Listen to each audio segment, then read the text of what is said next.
David A. Burke was born May 28, 1952. He was one of four boys, and the family lived in the UK. Now, not much is known on his childhood except that he was well-liked and he graduated school in Britain. Now, sometime in his mid-20s, he moved to Rochester, New York with his family. While living in New York, he was able to maintain employment at the same job for over a decade. Living in an upscale neighborhood of Rochester, former neighbors of his remember him as a womanizer who had a taste for cars and expensive cognac. Now, his father bought him a house for graduating school, which he would end up selling and using the money to invest in other areas. His name would routinely come up on the Rochester FBI radar for involvement in a Rastafarian stolen car ring and distribution of drugs by using this job, the airport.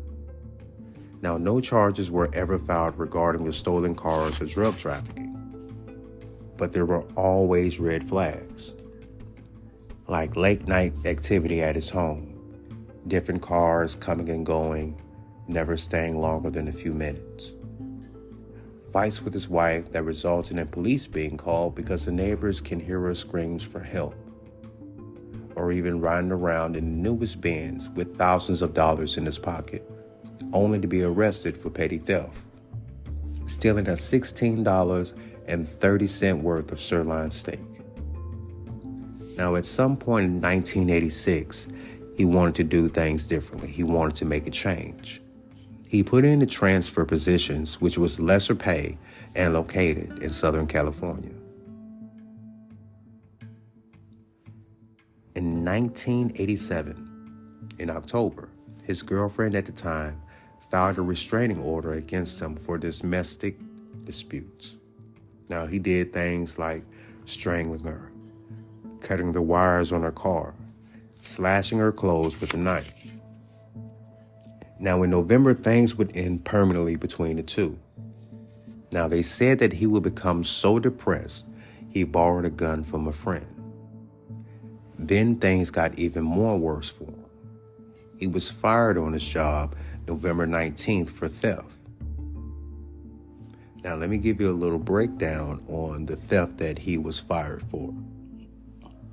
So, as you can tell from earlier in the story, he has a thing for petty theft, just like stealing little stuff here and there. Well, he got caught doing that on the job. He was on a plane, and apparently he took maybe some money or either like the little miniature liquor bottles off the little tray, and they caught him doing it on camera. So he gets fired November 19th. Then on December 4th, he kidnaps his girlfriend and her daughter at gunpoint, taking them on a wild ride through Hawthorne, California. David then drops them off safely. The mother would go on to report the incident to the police, but as always, she refuses to press charges. Then come December 7th, he has the appeal, which is scheduled for 12:30 p.m. Now, when he got fired, instead of taking his loss, he called his boss, threatened his life, threatened the boss's kid's wife, all that. So it's a shock to me that you would still even show up to try and get your job back after pretty much, threatening your boss for firing you.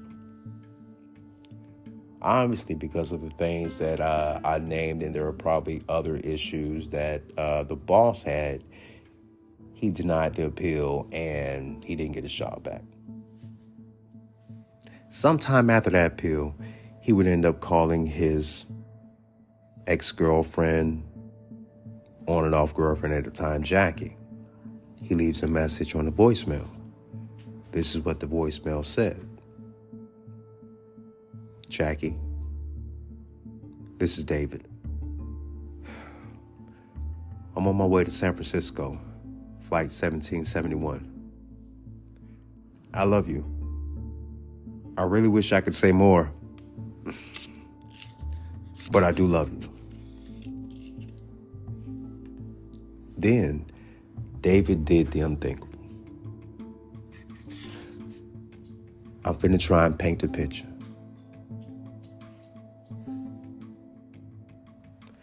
Ray leaves work. He gets on a plane.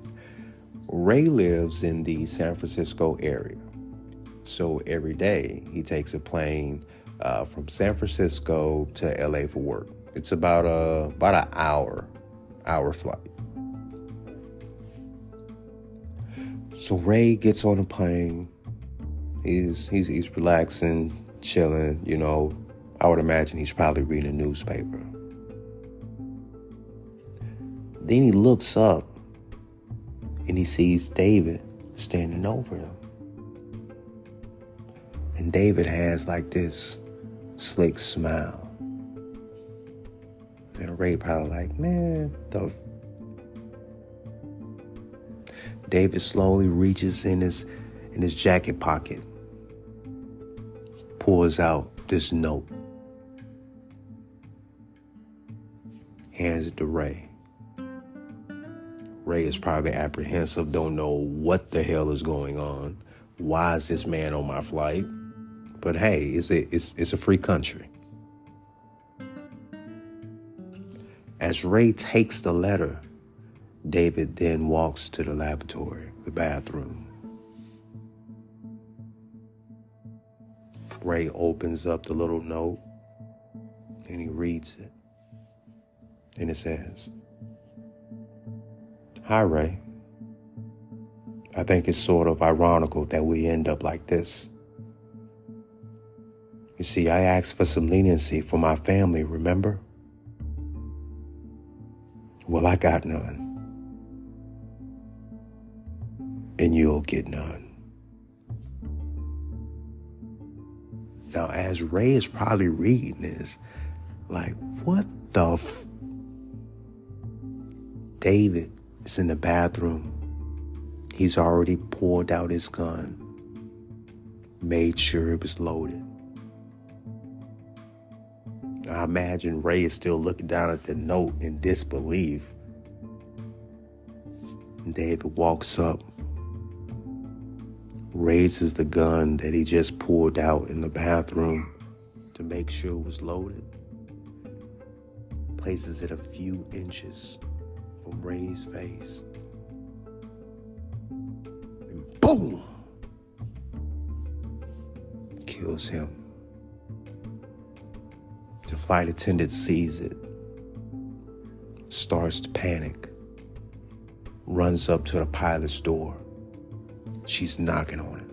Knock, knock, knock, knock, knock, knock, knock, knock, knock, knock, knock. Pilot gets up, answers it. Yeah, what?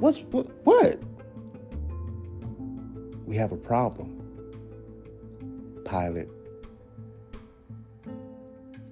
answers and asks back, well, what's the problem? Unbeknownst to the flight attendant, David has just walked behind her. Here's the whole conversation. And he says, "I'm the problem." Boom! Shoots the first pilot. Boom! Shoots the flight attendant. Boom! Shoots the other pilot. Boom! Shoots the marshal. Now, what's not known is whether he intentionally pushed the controllers down that would make the plane go into a nosedive, or when he shot the pilot fell forward and it forced the plane into a nosedive. But what we do know is that the plane was going pretty damn fast. I was reading that the speed it was going was close to like the speed of sound or light, one of them. What's even more crazier, his brothers were saying that, oh, he's just a scapegoat. He didn't do it. Like, come on now.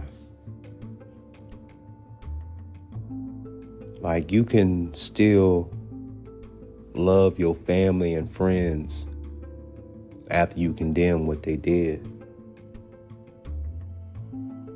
This man killed over 40-some people because he lost his job over something he did.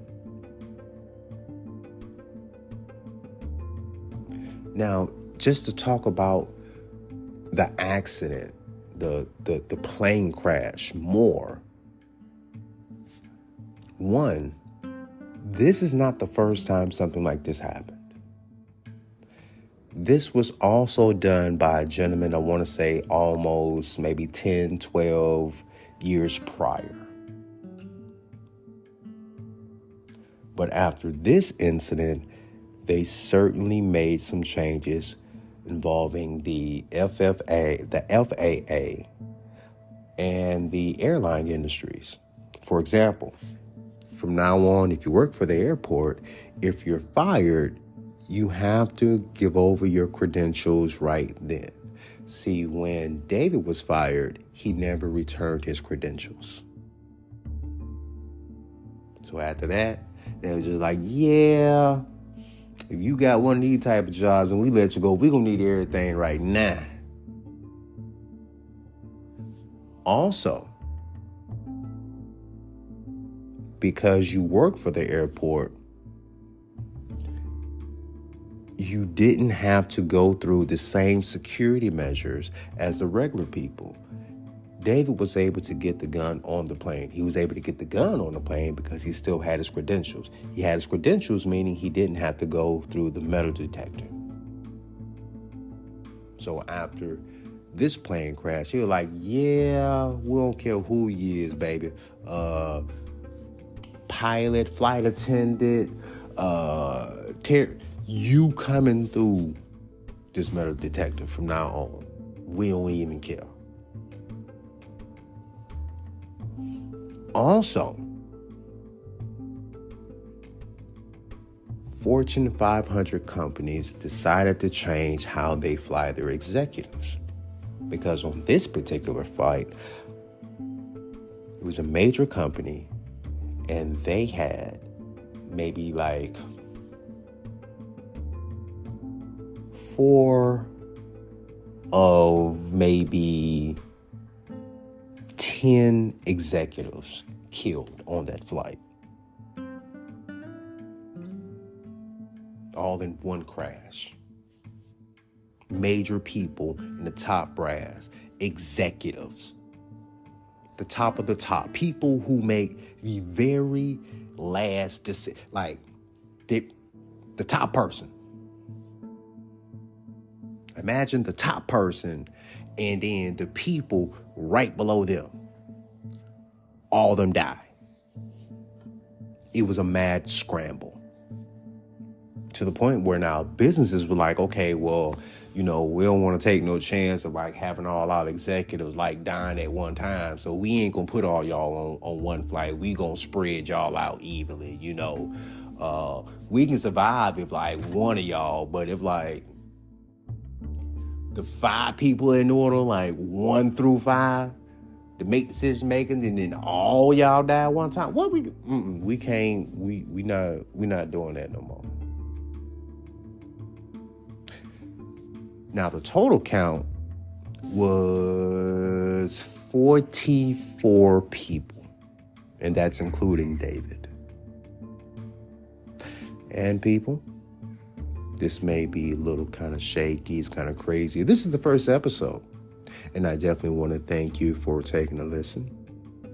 This is called True Crime, but Black. Season 1, Episode 1. We're going to be talking about mass killers. Talk to you soon.